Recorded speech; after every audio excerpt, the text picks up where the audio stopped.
Hola, mi nombre es Fabricio Mejía Madrid y esta es mi colaboración semanal para Sin embargo, que se llama Las risitas de Lorenzo y Edmundo. Edmundo Jacobo Molina ha estado en el órgano electoral mexicano desde hace 30 años, la mitad de los cuales ha estado a cargo del presupuesto millonario del IFE y del INE. Ha concentrado la decisión de quién trabaja o no en las juntas distritales, quién ingresa o no al llamado servicio profesional. El plan B de la reforma electoral, acordado por el Congreso de la Unión, le quitó el cargo a Edmundo. La legisladora del Partido del Movimiento Ciudadano, Patricia Mercado, lloró por él. Edmundo se paseó por los medios de comunicación corporativos repitiendo un mismo argumento: que removerlo a él destruiría la democracia, que destituirlo dejaba inservible a todo el sistema electoral mexicano y que su despido era, oiga usted, la ruptura del orden constitucional. Así, el puesto de un señor ponía en riesgo a toda la institución electoral, decía Edmundo. ¿Dónde quedaba entonces el hecho de que una institución no es de un solo hombre? ¿En qué universo paralelo, si corren a un empleado, se termina la Constitución? Una jueza así lo creyó y mandó restituirlo a su cargo. La jueza administrativa Blanca Lobo Domínguez decidió que Edmundo, del INE, se quedara en su puesto a pesar de haber estado ahí de manera truculenta en los pasados 30 o 15 años. Blanca Lobo es la jueza que ha defendido a personas por encima del interés general, como muchos. Célebremente, ella fue la que le prohibió a la gobernadora de Campeche, Laida Sansores, decir el nombre y poner la foto de Alito Moreno, el impresentable líder del PRI, en las transmisiones del Martes del Jaguar. Es la misma jueza, Blanca Lobo Domínguez, la que en el 2011 prohibió que se exhibiera el documental Presunto Culpable, que denunciaba las injusticias de ministerios públicos y jueces contra un joven al que se le fabricaron pruebas para acusarlo de homicidio. Ahora, Blanca Lobo protegió a Edmundo. Y para celebrarlo, Lorenzo convocó a una reunión urgente del Consejo General del INE el 13 de marzo pasado.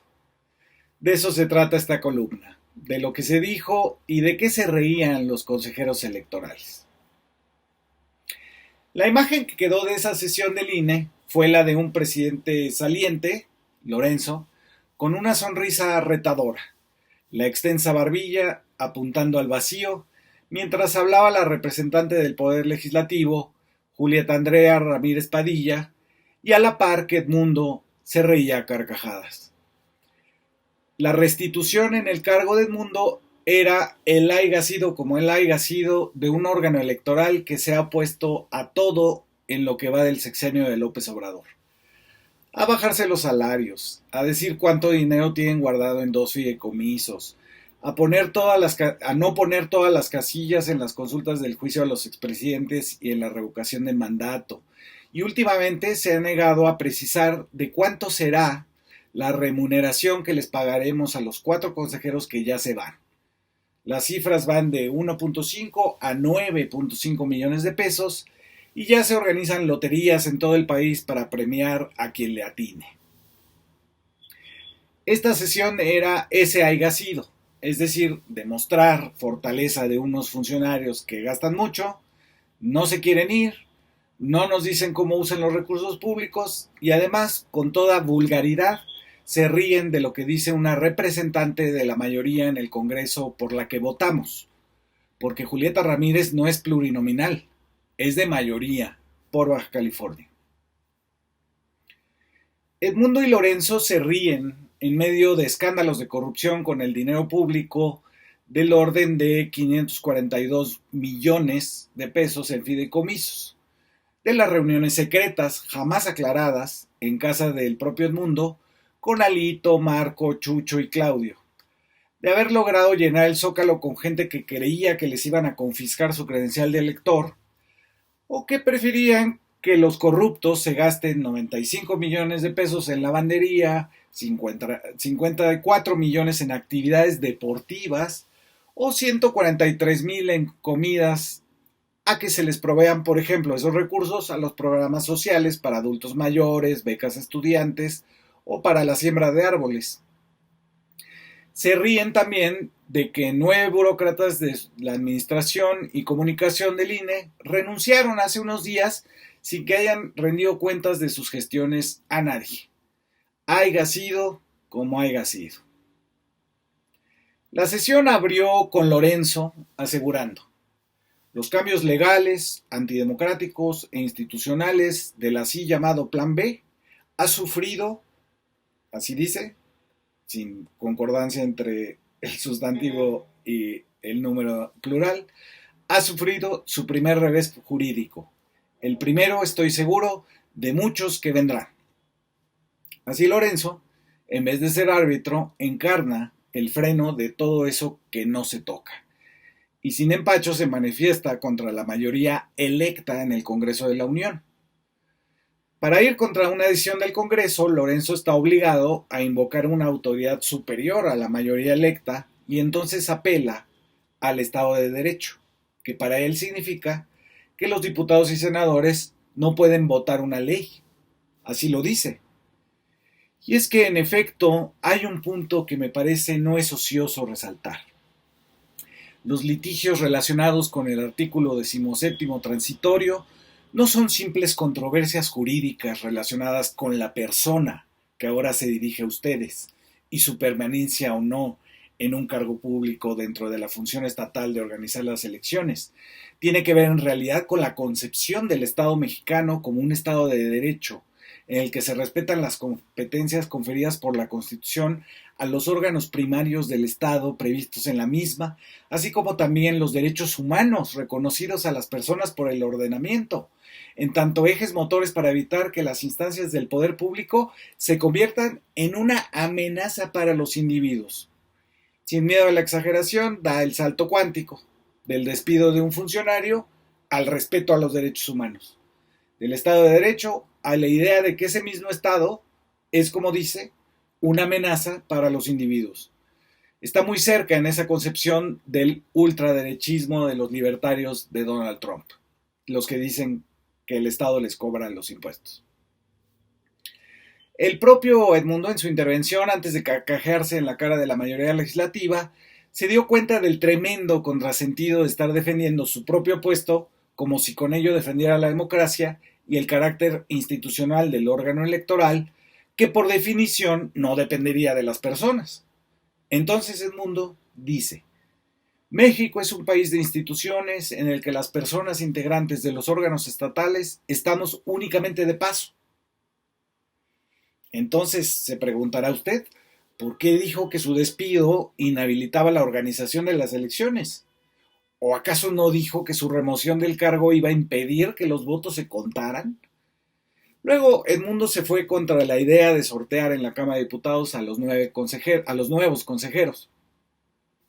La idea es para evitar que sean, como los de ahora, los que ahora están, un resultado turbio de una negociación por cuotas de los partidos.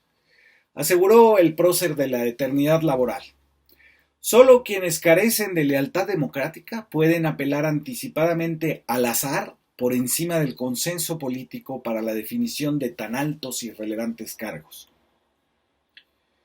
Pero todavía no veíamos nada.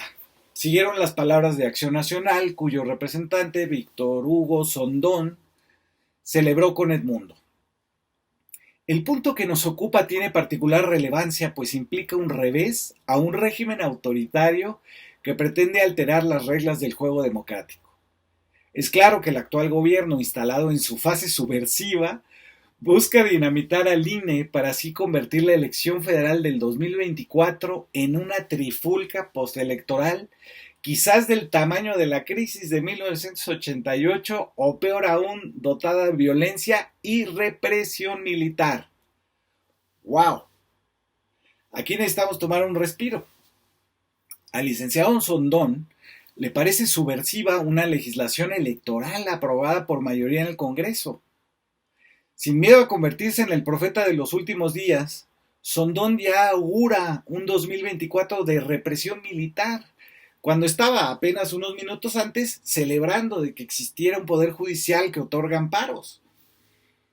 Pero Sondón continuó pasándose a la segunda temporada de su propio dislate.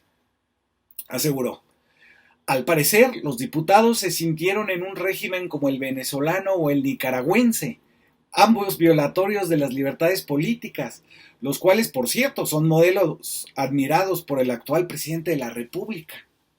Además de saber cómo se sintieron los diputados de la mayoría del Congreso y saber a quién admira el presidente de la República, Sondón equiparó las libertades políticas con el despido de Edmundo. Así, si a usted lo despiden del trabajo, al parecer podría alegar, según Sondón, que con ello se le está suspendiendo su derecho a la libre manifestación de su profesión. Marco Humberto Aguilar, también de Acción Nacional, dijo sin corregir ninguna de sus dislexias: empieza a ser visible que el plan B es arbitrar imposición de la mayoría indolente, irresponsable e ignorante en el Congreso de la Unión, está plagada de inconstitucionalidades. De nuevo insulta a la mayoría más votada en el Congreso y le dice ignorante. Sigue el panista: así, la juzgadora deja en claro que las mayorías parlamentarias no pueden lesionar los derechos de las personas por la simple suma de sus votos. Esa mayoría indolente que yo he denunciado cada vez que se vota una ley en el Congreso, aunque los usen para complacer los caprichos del presidente. El panista se confundió al final entre la rendición de cuentas, que es explicar y justificar al público los actos de un funcionario, con la división de poderes, que es el ejecutivo, el legislativo y el judicial. Sin miedo al engrudo verbal, dijo: y demuestran también que el sistema de rendición de poderes en México funciona para contener las arbitrariedades derivadas de esa borrachera del poder. Él, que tachó de ignorantes a los legisladores, cree que el poder se rinde. Gerardo Triana, del PRI, sin miedo a la adoración a los dioses, alabó: aquí se llegó a decir que Edmundo Jacobo no es la democracia en México. En desagravio a dicha expresión, el PRI manifiesta que Edmundo Jacobo es un aliado, no solo de quienes estamos en esta mesa, es un aliado no solo de quienes integran el Instituto Nacional Electoral a lo largo y ancho del país. Usted es un aliado de México y de su democracia. Pero ante las lisonjas del PRI, siempre hay un perredista que la supera. Ángel Clemente Ávila, del PRD, dijo sin miedo a la desproporción: sin lugar a dudas, estamos el día de hoy ante un hecho histórico en la vida política de nuestro país. Hoy una resolución judicial le restituye sus derechos al secretario ejecutivo Edmundo Jacobo. Sin lugar a dudas, hoy los cientos de miles de personas que marcharon en noviembre pasado y que marcharon hace unos días en la Ciudad de México y en más de 75 países, hoy están contentos. El INE no se toca. El perredista se desorbitó cuando infló un tanto el día histórico y los 75 países, pero aún faltaba lo peor. Su inconsciente lo traicionó cuando aseguró que el INE cuidaba los fraudes electorales. Así lo dijo: hoy lo recuerdo que el PRD ha luchado por eso, porque tengamos un Instituto Nacional autónomo, independiente, que cuente los votos y que cuide el fraude electoral. La legisladora por mayoría de Baja California, Julieta Andrea Ramírez Padilla, fue la que detonó las risitas de Lorenzo y Edmundo. Y fue porque precisó simplemente la verdad. Dijo: Edmundo Jacobo está al frente de la Secretaría Ejecutiva, esta que administra todos los recursos del INE, desde el 2008. Aun cuando la Constitución dice que solo puede durar en su cargo 6 años, con derecho a una, y lo repito, a una reelección, en una operación aritmética básica, Edmundo debió de haber dejado este cargo en el año 2020. Pero ¿cómo iban a soltar el botín de más de 17,000 millones de pesos al año? Pues claro que no, todo menos eso. Y usted, señor presidente, no canta mal las rancheras. La Constitución dice específicamente y limita el ejercicio de un consejero electoral a 9 años y al día de hoy usted ya lleva 11. Para tener calidad moral de tachar al Plan B de inconstitucional, debieron de haberse amparado en la reforma del Pacto por México de Peña Nieto en el 2014, esa que aprovecharon para ampliar sus periodos. Aquí hubo un intermedio, no sé cómo llamarle, un intermedio con Ivonne Ortega del Partido del Movimiento Ciudadano, que defendió los altos salarios de los consejeros, asesores y funcionarios de las juntas, al preguntarse desorbitada, ¿cuánto costará rentar el Palacio Nacional? Después de este interludio de la inteligencia, salió al quite, siempre tan contenido y prudente, el consejero saliente Ciro Murayama, que acabó insultando a los periodistas, cuando trató de demostrar que sí había una sentencia de la jueza Lobo, aunque los propios consejeros no tuvieran las copias en la mano. Dijo Murayama, la sentencia es pública, métase al CICE del Poder Judicial, expediente 439, y ahí lo va a ver. Hasta los periodistas lo han encontrado. Luego simplemente dio cátedra de aritmética cuando argumentó que si el INE solo tenía 9 años, ¿cómo es posible que Edmundo lleve en su cargo 15 o 30? Nos dejó pensativos y reflexionando sobre el gran misterio de los números. Ya casi para terminar la sesión de metafísica, el consejero Uc Kip Espadas simplemente se declaró antidemócrata cuando dijo sin miedo al autoritarismo. No cualquier disposición de las cámaras es un acto de soberanía. Así dijo. Y ahí es donde querían llegar los consejeros en su celebración.